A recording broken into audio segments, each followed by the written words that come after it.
Hello,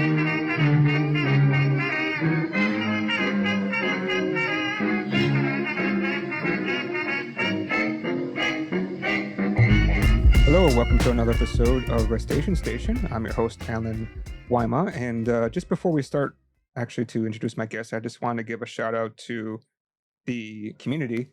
I'm actually creating a Rust conference based in Hong Kong at the end of this year, November 29th.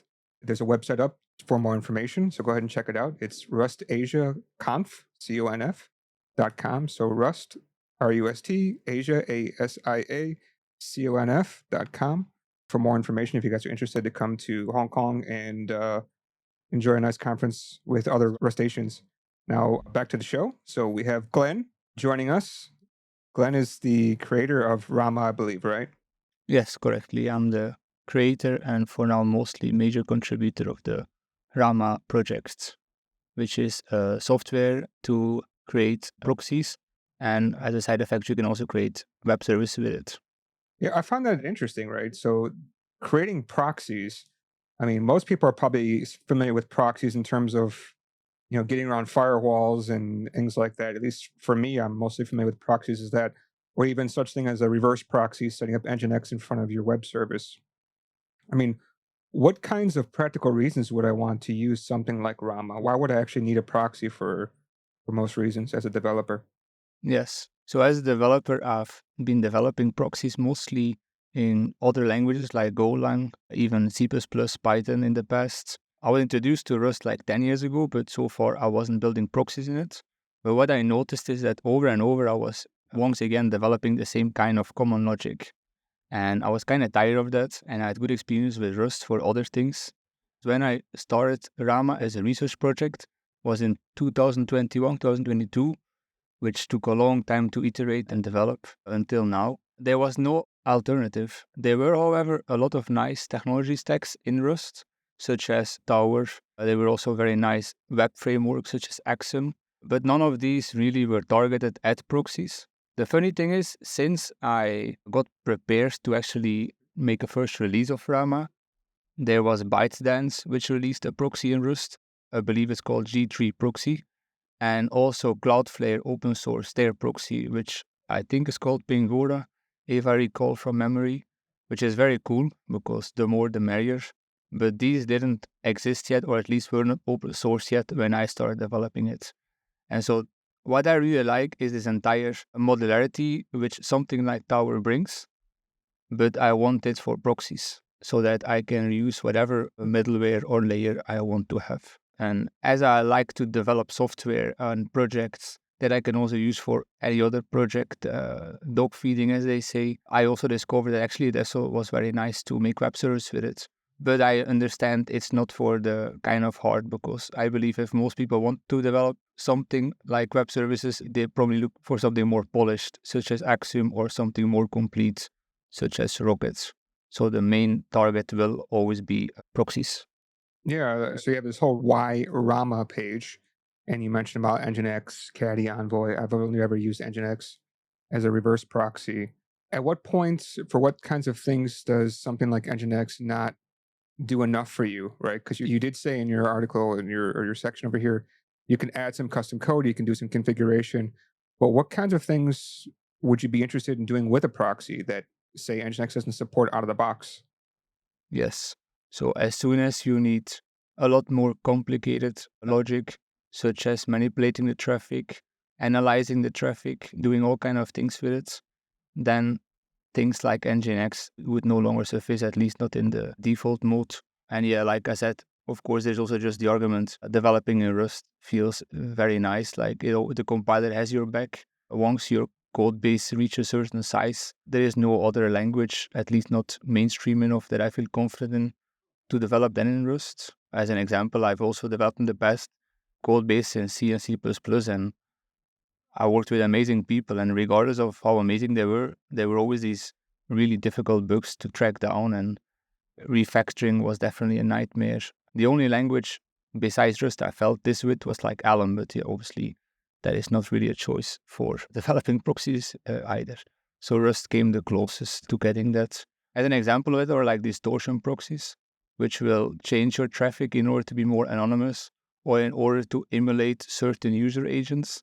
And at that point, you really need custom logic because you need full control over either your HTTP stack or your TLS configuration or flow or whatever. So it can go very complicated very quickly. And yeah, it's also the reason why, for example, Cloudflare open sourced Pingora, because if you need full control over the network, regardless what you do, could be just analytics, could just be firewall rules that are very custom or kind of different routing rules. It becomes a lot easier if you have the codes. Yeah, that's a really good point. I mean, something like Pingora, because obviously what Cloudflare does, I mean, it seems like something that should be really fully featured. How does Rama compare to something like Pingora then? Yeah. So as I said, like Pingora at first didn't exist, or at least I knew they were developing something because the blog of Cloudflare is a true gem. If your followers are not reading that blog yet, it's definitely a nice blog to check out. There is always something to learn from. And so I and many others probably were aware that they were developing a proxy, but so far it wasn't open sourced. And I think they only open sourced it last year. And I, of course, checked the code and I follow it a bit. And the main difference is that their focus is a bit different.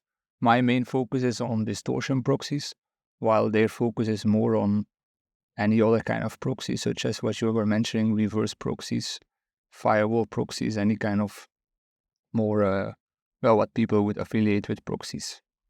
So if I would restart over, it might well be that I would have built on top of Pingora, which has, of course, also its own downsides, which we can get into if you want to.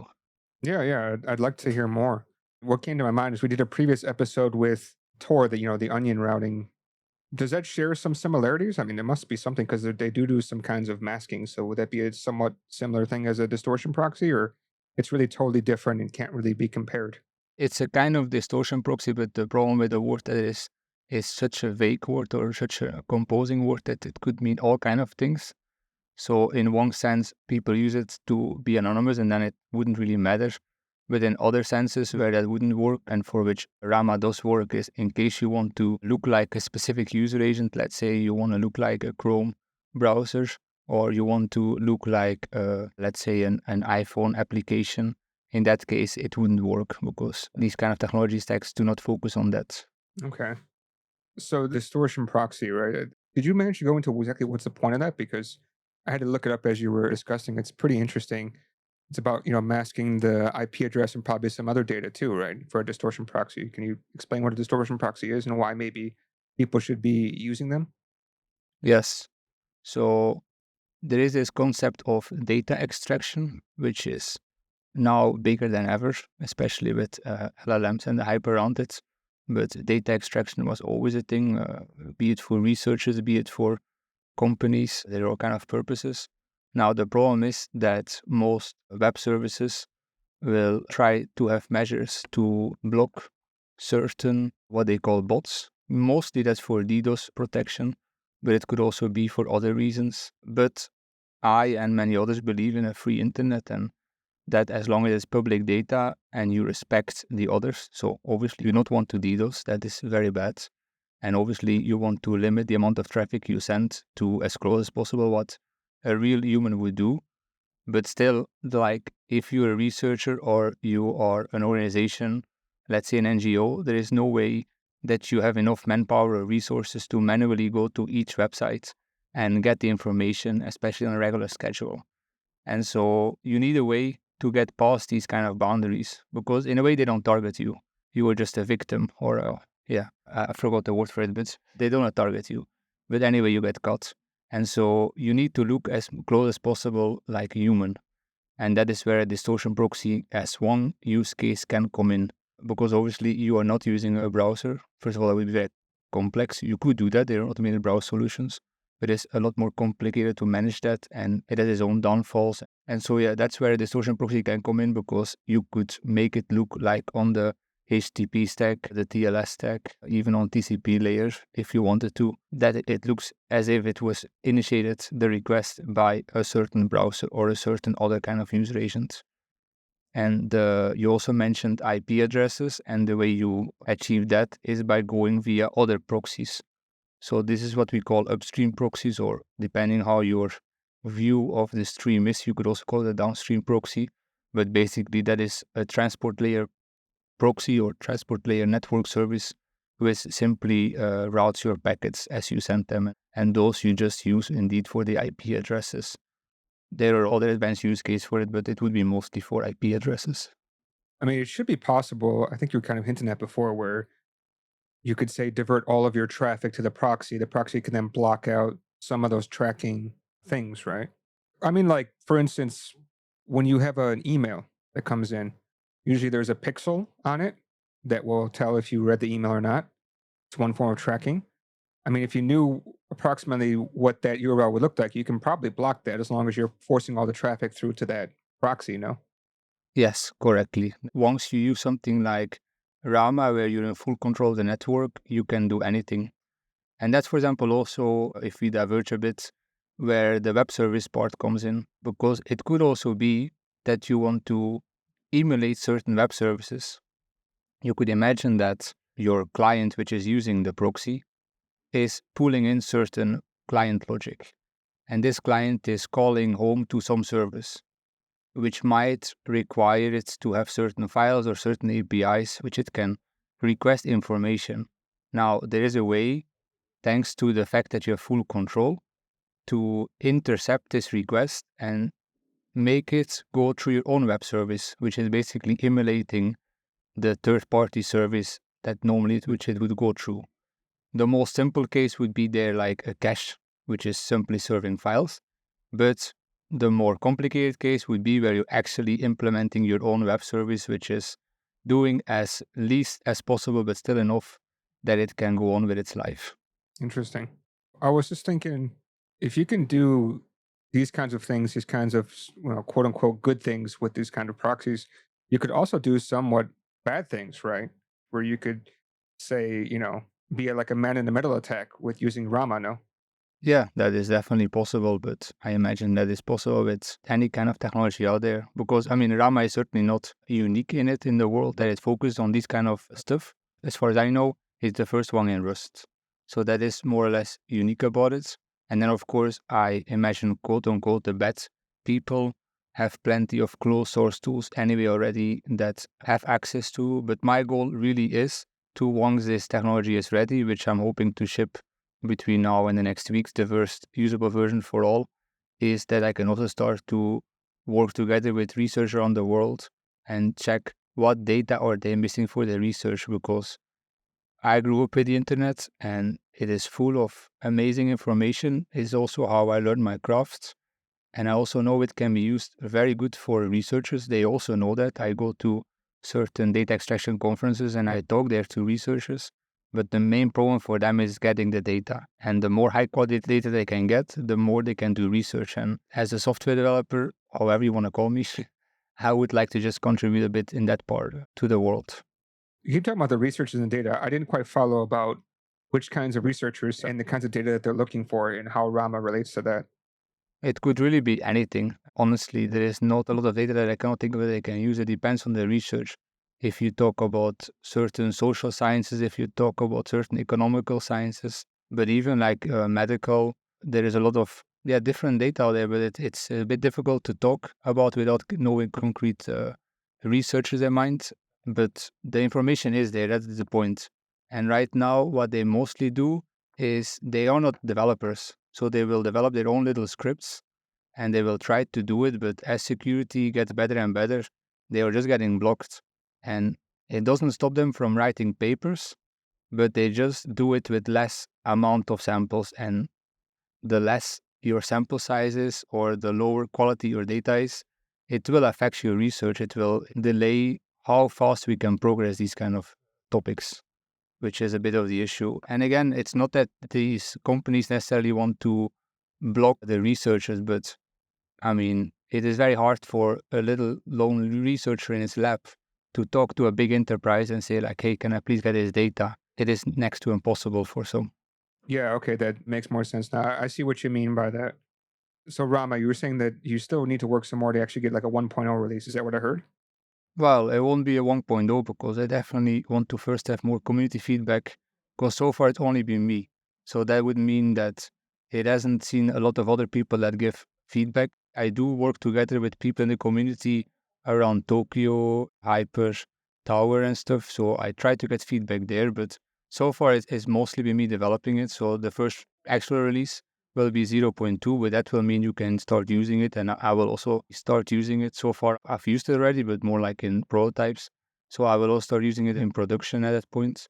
And then I start to look for feedback and I will iterate, and there are plenty of features to implement, such as HTTP3 support and other kind of protocols next to HTTP.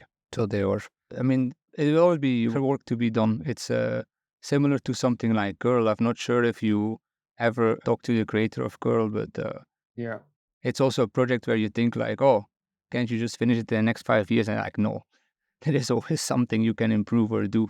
But yeah, obviously, at some point, I would like to go to a 1.0, but that will not be for the near future. That doesn't mean I will break code for fun, but I do want to leave the option open. The last year and a half, I've iterated a lot and I've started over many couple of times. So the design that's now there is pretty static. So I cannot see it will change too much. But it also took me a lot further than I wanted to. Like my initial goal was really to be a direct user of things like Tower and Hyper. And since then, I had to move away from Tower and do it myself. And also the same for Hyper, because some of our goals are just not compatible.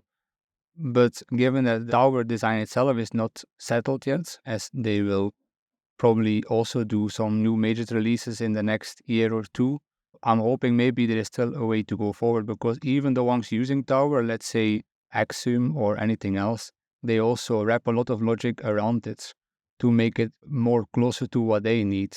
So there is certainly a certain friction there, and maybe it can be settled. We can get into that. And then the other thing is like a typical user of Hyper needs less control than me, because they want something low level, but in a way, Hyper is a bit in an awkward situation where it is low level, but at the same time it's a bit high level. It makes certain choices for you, and there is little you can do about it. So let's say maybe for a specific kind of proxy, it's very important that your traffic does not get touched, which in a way a proxy shouldn't do. A true good proxy should not touch the traffic more than it's supposed to do. In case it's just a routing proxy, it shouldn't touch it at all. But once you go through Hyper, your traffic will be changed, like your HTTP traffic will be changed. And that is something that I cannot permit to happen unless I want the change to happen. So as such, the consequence was that I had to switch away from Hyper and more work with the low-level libraries that Hyper is built upon, such as the H2 crate and parts that I pulled out of Hyper directly. But my hope is still that I can be a valuable contributor back into that ecosystem. But as I now have my hands on Rama, that is a bit less, but we'll see probably in the next year. That is definitely something that can happen. Okay. Yeah, I was thinking in the back of my mind if you're going to be using Hyper, but you already answered that question by saying Hyper is actually it's touching the payload, right? Which is interesting. Yeah, so let's say you want to build a proxy with Hyper. It is possible. So you can use their upgrade logic, etc., which would mean that you accept the incoming requests and then you open your own socket and you send the request to either the target server or your proxy server in between. The problem is that it will do certain kind of validations, and even worse, it will change certain things, including the header order and casing. Now, there are ways that he implemented actually to accommodate curl, but which do not work fully as I needed it, and there are some other quirks, which means that the request that goes out is different from the request that came in. And that is an issue, especially if the service in between check upon these things. So could be for security, but just could also be that for whatever reason, it expects this part of the request to be like that. And it's always been like that in any language. As I said, I've developed also in the past in Go, and there you're kind of like quote unquote forced to work with the standard library, and they do even more of that kind of stuff. And there is nothing wrong with that, because if you look at the RFCs, the official specifications, then all these are in gray zones where the implementer can choose what to do. But the main issue is that as the implementers of the specifications are free to do what they want, it also means that you could fingerprint exactly what service you think it will be, because you know from empirical research that certain implementers do the traffic or the flow in a certain way. And in case you want to emulate that, then it is very inconvenient if your proxy does something out of the desired operation. I never even thought about that. That's interesting. Yeah, because headers, right? All this stuff is just basically text for the most part. I think maybe H2, H3, those things maybe are not so much text. In H1, that was the case. And since HTTP2 is binary, but yeah, within your software layer or application layer, you will anyway see it like an illusion. You will say it's text, but only in HTTP1 it was text and 0.9, but that doesn't really count. But since HTTP2, it became a binary format, and then HTTP3 is an entirely different beast altogether, even though as a software developer, you can see them more or less as the same once they reach the outer application layer. That's interesting. I didn't even think about that. Yeah, if you fingerprint based on the headers and the header order changes for whatever reason. Okay. But you're still using Tokyo to do all the async, right? Yes. As I said, I didn't expect to do all this work in the first place. So doing also my own runtime, that is definitely out of the question for now. I really like Tokyo, and I'm amazed how far it came, because the first time I used Rust was for a project like 10 years ago, and back then, well, nobody that I knew was doing async in Rust. Tokyo was kind of coming up. It was still like in the Rust unstable days, breaking my code every so weeks or so. But it was fun, and it was already a major improvement over C++, so I was happy with that. But then now I came back to Rust after many years not doing it. 3 years ago I came back, and it changed a lot. And yeah, no, Tokyo is everything I need. And I was a bit nervous about it because it's a very big code base, which does a lot at once. And then there are other ones like Small, which try to do it differently. But after using it a bit more and talking to some of the maintainers, I was very happy with it. And yeah, definitely the choice I like to make. There was even a point where I was trying to make it runtime agnostic, but that was a rabbit hole which I very quickly regretted. Yeah, there is some products that can do runtime agnostic, but yeah, I've also heard it's not that easy to do necessarily. No, certainly not for now. Yeah, it would be nice to have. So if I remember correctly, Small is like made for lower power devices, right? Well, it could be used for that, but in a way you could even use it similar like Tokyo. But the point of Small is more that it's more like modular, where they have a lot of different crates and you can use it in a way you want to. But then I discovered that even Tokyo you can kind of like use on your own, like one runtime per thread. They even have experimental support for WASM, so that's a bit where I was nervous to use Tokyo because I thought they were a fairly specific use case, but I discovered actually a lot more can be done. And the Rust team is working very hard to make this kind of working between different runtimes easier or standardizing these things. I mean, honestly, that is also one thing that has changed a lot. The design of Rama, the fact that all these async improvements came in the last year that went from unstable to stable, they impact a lot the ability you can do, such as async traits, which were a huge gift to me because before that, it was very hard to work with Tokyo. To give you an example, are you familiar with Tower? I imagine you are. A little bit. I haven't really played too much with it.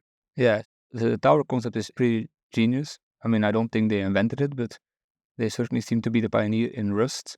And it is basically where you define a service which takes an input and has an output. But in order to be able to define it in Tower, you also need to specify your future, which is very inconvenient if you work with something like Tokyo, where sometimes there is no way to name the future because the future type is opaque. That's the most simple example I can think of from the top of my head would be like if you want to introduce some kind of sleep. Now there is no way to actually name that because or maybe there is for that one. But either way, in case you have a future which comes from an async func, so async fn, then there is no way to name the future. Then the only way to actually use Tower would be to box it, where you actually start to need to box everything, which is also another thing that you get when using Hyper, where you also have to box, and there are a lot of things there as well. And by the way, Hyper is runtime agnostic, so that's very cool in case you want that. But if you don't want that, it does add a lot of complexity because at this point I really clearly define no Rama is Tokyo only because there is only enough on my plate. And yeah, if you then add Hyperthread, that adds internally a lot of complexity or things I have to work around in order to allow that. And so not having to deal with that means also that the HTTP code base can be a lot cleaner, because it's a lot less generic, both in terms of runtime and etc. If you go to the Rama GitHub, you have this category list and a support list for each type of category, right? So all these categories you're planning to support, right? Yeah, that's more or less to give a high-level overview and a bit of an easy way to navigate through the code base. And the ones with the green checks already implemented. The ones with the like construction emoji is more like, okay, this is either already in progress or is definitely on the near roadmap. And anything with a cross is like, yeah, we know about it. It's on my radar. Like, it's interesting enough, but it's not going to happen in the near future unless someone really wants it and wants to help realize it, or because they are a sponsor and they really have good reasons to have it. Then there are also, of course, many other things that one could implement, but those would not even be something I consider very quickly then. But these things, right? So you got the web protocols for like WebSockets, which is great. How much work will be done for these kinds of things before you say, okay, this is a green check, this is ready to go? Yeah, the green check is really as soon as you can use it. That doesn't mean that we no longer will improve it, but it will mean, okay, now there is code for it and you can start for it. Now, one keyword in the slogan of Rama is really the modularity. So what I mostly want to give is a framework where people can, okay, out the box, I have a lot of things I can work with. I also have a certain framework, a certain architecture mindset. For example, if you would use something like Elm for your web service, then there is the Elm model, which clearly defines, okay, that's how you define something. And so that's for me also the distinction between a framework and a library, where a framework kind of like has a very strong opinion on this is how you do it. But the key is still that you can add whatever you want yourself. So in case you want your own TLS logic, in case you want your own logic of how to implement a certain layer, go for it. And then the layers I do define, where I can, I try to give as much reasonable options as possible, or where it makes sense. It is still following this kind of tower stack mindset. So in theory, you can use whatever parts you want and whatever parts you don't want. But at the same time, as I was tired myself from each time implementing everything myself for each project, I was like, I just want something that I have what I need to get started with. And if I need something custom, okay, I can just add that. But I don't want to each time reinvent the wheel because I just want to go. So even data scraping you plan to support. I see you have an HTML processor already in the list of support list. So this means what? You can take a snapshot of the data and do something with it? Yes, indeed. That would mean that you can use something like expert selectors or etc. to just immediately extract certain data, and that would be your response however you want. Because the key to know is, and that is really the genius part of this entire tower paradigm, which I adopted, is that what is your service? It could be like a web service, so where it is a proxy web service, but at the same time, you could also immediately use it as an HTTP client. So you could think of it like I am using an HTTP client, which at the same time is already doing this distortion proxy logic. Instead of first going via web service, which in the most simple case you can imagine, instead of using curl, you would have a binary which is powered by Rama, and you could in theory then already fully emulate to do your HTTP request, which could be very nice for quick research in case you don't know what you want, or maybe you are more happy with, instead of going via like an intermediate proxy, to just immediately do it on the client side. At the same time, it could also just mean that you need to have that logic because you maybe expect that there is certain kind of data that could be sent. And in case that data is there, maybe you want to do certain logic, like maybe do a different request, or maybe you have to get past some kind of challenge. And those also might require that. But it's mostly about that. But what you do with it, that is up to you. So each gives you a small capability, and in this case, it gives you the capability to interpret HTML or JSON data.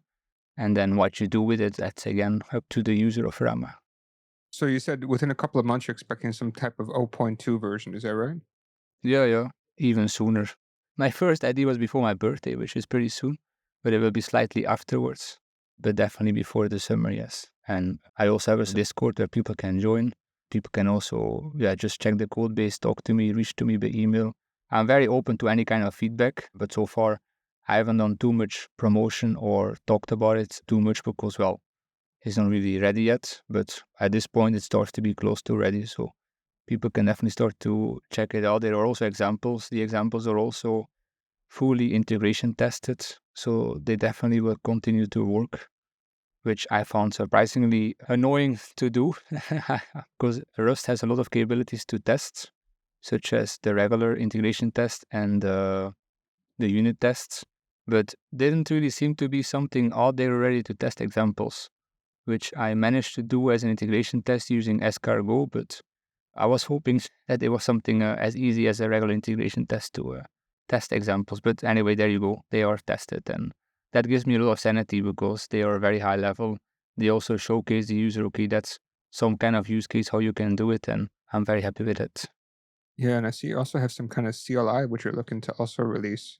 Yeah, because I realized not everybody wants to maybe play with Rust or wants to go as deep as possible with that. So the CLI will allow you to be used as a HTTP client, but can also be used as a proxy, for which I'm still thinking how I will allow them to configure them. In my dreams, I would even go as far as maybe allowing some kind of WASM runtime to inject your own middleware like that in case you really do not like Rust for some reason.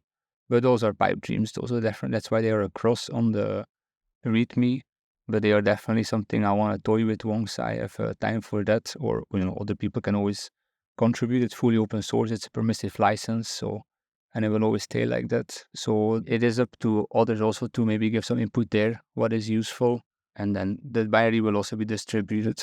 Indeed. Has there been anybody outside of you who's given this a try and given any kind of feedback or submitted some work? Yeah, so there are a couple of users that I talked to who use it already. They just point directly to the main branch or specific commits. And so far, their feedback has been pretty positive. And where they did see problems, they were immediately fixes applied. Till this point, the iteration speed is pretty quickly because it is really full heads-on development. But the feedback so far has been far, but it was really a long journey. Like a year ago, the situation was very different. I've restarted this project 3 times. And then sometimes it was because of external factors or things I learned. For example, in the beginning, it wasn't clear what roadmap or how fast certain features were going to move from unstable to stable. Was it going to be first the implement blocks? Was it first going to be something else? But then last Christmas, we got a gift from the Rust team, and that defined the direction that we took now, which is defining these async traits as implement features, which works pretty beautiful if you are async first, which is also a deliberate choice I made. It's a bit awkward sometimes because there are certain middleware or configurations that where you think like, do I need a thing there or not? And so you always have to make a choice up front, which is a very different reality than a language in Go where it's like colorless, like anything is basically async and sync at the same time depending how you use it. But that's not the case in Rust, which I understand why. But yeah, it does require some more thinking. But in general, Rama is async first, which is maybe you're gonna turn off some people, but again, given the tools I have and the resources I have as a lonely developer, there's only so much I can do. I guess the only three reason people maybe not want to use async would just be, yeah, I mean, you have to choose a runtime and all that, and you're stuck with Tokyo, which is what you said you want to support and all that kind of stuff. Yes, indeed. But then again, given the target I'm focusing on here, which is high traffic proxies, I imagine they should be like less likely for people to not want to deal with. But yeah, in case you maybe like a non-developer researcher, then already Rust will be hard and etc. So that's why I want to work with them and not just leave them alone. At the same time, that's also one reason why I want the binary, so that they can really use something that just download and give a configuration file or something and they can get on with their life, which is currently what they anyway want to do, but nothing out there really focused on this kind of proxies. So they are kind of getting blocked anyway. I think it's request, right? Have you seen request? Yes. So indeed, request is also from Sean. They have a whole non-blocking section, right? Have you considered something like that? Yes, but what they do is they basically spawn a runtime for you. As far as I remember, the code base is just a wrapper around the async, as far as I know, which is something you can always do. Even with Tokyo, there's no reason why you cannot just, for example, let's say you use Rama in a non-async project. What you could do is you could spawn a thread, then create your own Tokyo runtime on there, which is fairly simple. And Alice even did a talk on Rustacean UK recently, where she even showcased those kind of uses, as far as I remember. And so you could, in this project, just have a dedicated thread which has its own Tokyo runtime, and that will only be that is necessary. So it would be like a couple of lines, and within that, you would spawn your logic, and in the rest of your code base, you can do everything synchronous if that's what you want. So they are definitely, as I said, in the beginning, I was very nervous about Tokyo, but turns out that actually Tokyo can even be used for those cases. Tokyo is definitely quite powerful. I haven't played with it in a while, so I can imagine it's probably gone a lot better since then. Yeah, it's definitely the way you want to go, especially if networking is your focus. Let's say you have a very different reason for async, such as embedded developing, then, go nuts. There are plenty of other options. But if like high traffic networking is your thing, then that's definitely an option. That said, there are other interesting runtimes and even non-async things where people are working around. So this is definitely not the final story. And it's also another reason why I am not aiming to have a 1.0 release of Rama too quick, because, Rust is still relatively young and it's still growing a lot. So mostly now I want to get the foundations right. I want it to be usable in production. I want to be able to use myself, have other people benefit from it, and then grow together with Rust, because I think the Rust from 5 years is going to be very different than the Rust that is today. Taking a look also at the ramaproxy.org site, you talk about the architecture, right? You're saying services all the way down. So things are really modularized. Can you talk about the architecture of that? Yeah, so that's actually Tower inspired. So in the beginning, I was actually using Tower, but now it's more an adaptation from it. For example, what I don't have is the poll ready, which they use for certain things like backoff or other things. And it's async first, so it's an async trait instead of where you define a type future. And a service is either a middleware, which is only conceptually, because there's only one service trait. But what we call a middleware is when a service wraps around another service. And so it could be that it returns a response or error itself, or it could be that it just does something first or does something after, or both. But the actual response might come initially from the inner service.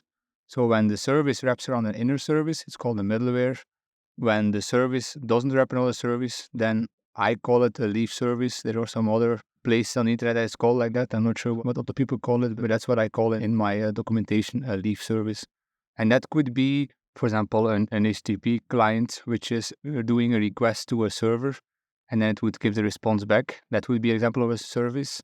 But it could also be a web service where your response is generated by that thing on the same machine.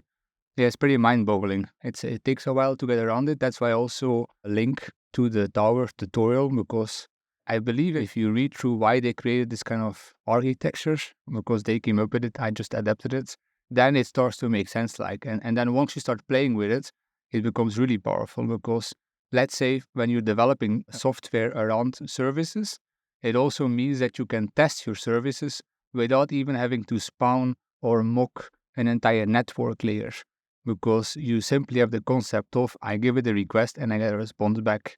And so you could just give it in your unit test a request and get the response you expect without having to go over an entire connection, which is again a very powerful concept. It's in a way just the concept of having routines, but then on a service. Does that answer your question, or I'm not sure anymore? No, no, it's starting to answer the question because you talk about services, you talk about middlewares and leaf services, as you were also talking about, but there's also network layers, right? So even more kind of details, even just on the network part, right? Yes, correct. Yeah, because let's say you use something like Axum, then the service is only on the HTTP layer, where you would have like either some kind of middleware, because maybe you're adding some kind of headers, you're caching, whatever, some firewall, etc. Now, Rama starts at the transport layer, because I cannot go deeper, because that's where Tokyo kind of leaves me at, and neither do I really want to go deeper at this point. So the transport layer, which is for now only TCP, but also in a future release UDP once I need to have it for other protocols, including HTTP3. But for now, let's say TCP. So then your input, your request would be just the TCP stream. But then you could transform it via a middleware into a TLS stream, in case you were like for example, a TLS termination, where you want to accept the TCP as a TLS connection, and then your inner service would actually get a TLS stream where the bytes are already decrypted. Now, for all this middleware on this layer, it shouldn't matter because most of them operate on a stream layer, which means they care about something that they can read to and something they can write to, which is based on the async read and async write traits from Tokyo. And then the other layer that you work on is the application layer, which is indeed your HTTP layer. But the nice part is that you can start to apply the service already on a transport layer. The difference, that's also a difference you didn't mention with Tower yet, is that it doesn't only have a request as input, but also a context. And the context can be used for both static data and dynamic data, which is then also passed down to your different layers. So it will start from the transport layer and it would then get passed down to the application layer, which is nice in case you already had some middleware on the network layer or transport layer and you want to have it also available in the application layer, so HTTP, for example. It's pretty powerful stuff. I mean, you really took some time to design all this stuff. How do you even get started just on the design part in terms of would knowing about the proxy and then starting to design it would have to work, or would you have some kind of idea how what you think and then you had to look more about how proxies work? And how did this whole design process actually get started? And also the knowledge process of understanding about how proxies work. How did all this go? Yeah, that I built up over many years. I mean, initially I developed video games, so that was my initial background. And so there's a lot of networking that I learned from there, be it for analytics purposes or multiplayer games. But even further, I mean, I've always played with proxies because sometimes if you own a video game, maybe you want to see what is going on to the network because you want to make your own cheats. And that's sometimes a bad rap. But I learned a lot from making my own hacks because you learn a bit about reverse engineering, etc. So that's where I learned a bit from that. And then over the years, I built proxies in different language, different network stacks, and that's how I learned that. But then a lot of the credit of the Rama architecture really just has to go to the fact that people came up with Tower and people like David who make Axiom. I mean, that's what I love about open source so much.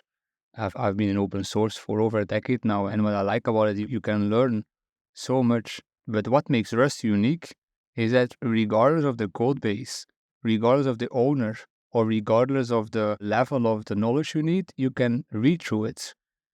If you would build something like Tokyo in C++, and despite the fact that I know the language, I'm going to have a headache watching that code base. I'm going to get it eventually, but it's going to be very painful because I cannot, for example, read the standard library of C++. I mean, I can, but it takes me a while. But give me the standard library of Rust and I can read it.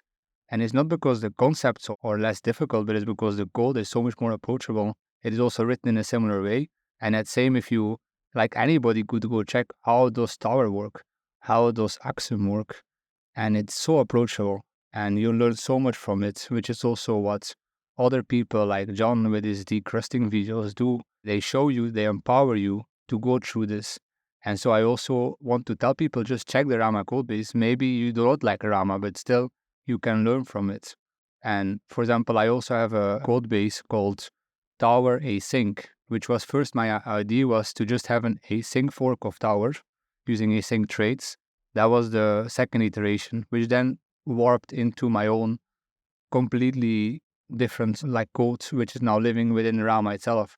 But the Tower async traits are still there. They are even on crates.io. They are fully usable. So another hope is that this can serve as inspiration of what the kind of direction these kind of other code base and ecosystem can go towards. And that's definitely also my hope there. You really put a lot of effort into, I mean, every single piece of this. I'm quite in awe about all the work you put into it, just the researching, putting everything together, and the groundwork. I didn't realize that working on games, you get such into the network, but nowadays, a lot of games are online based. So I can understand there could be all kinds of networking issues, especially people with bad connections and so forth. So you start figuring out how to handle that and how to use that stuff. That's exactly correct. And then also, I developed some AAA video games for mobile as well, including some Angry Bird games. And there you also pull off the fact that your application can only be so big in the App Store. So what you then get is you have to download your assets also on the fly or a startup, and you have to integrate this into your own. Yeah, I mean, the trick is, can you start your game very fast without even finishing the download? And so there's a lot of networking going in the background. We also had our own analytics. I mean, that's something I liked a lot about the game industry. I think it changed a bit now, and it's certainly not the best for productivity. But there was always this mindset of doing everything themselves. Even the game engines, like most game companies, had their own fully fleshed game engines, and one could say it's a bit silly, and especially nowadays because you have a real engine Unity. But that's something that always attracted me because just as a person, it really teaches you a lot, which is a very different experience than when you make a video game with Unity. There's still plenty of things to learn, but it will be different things.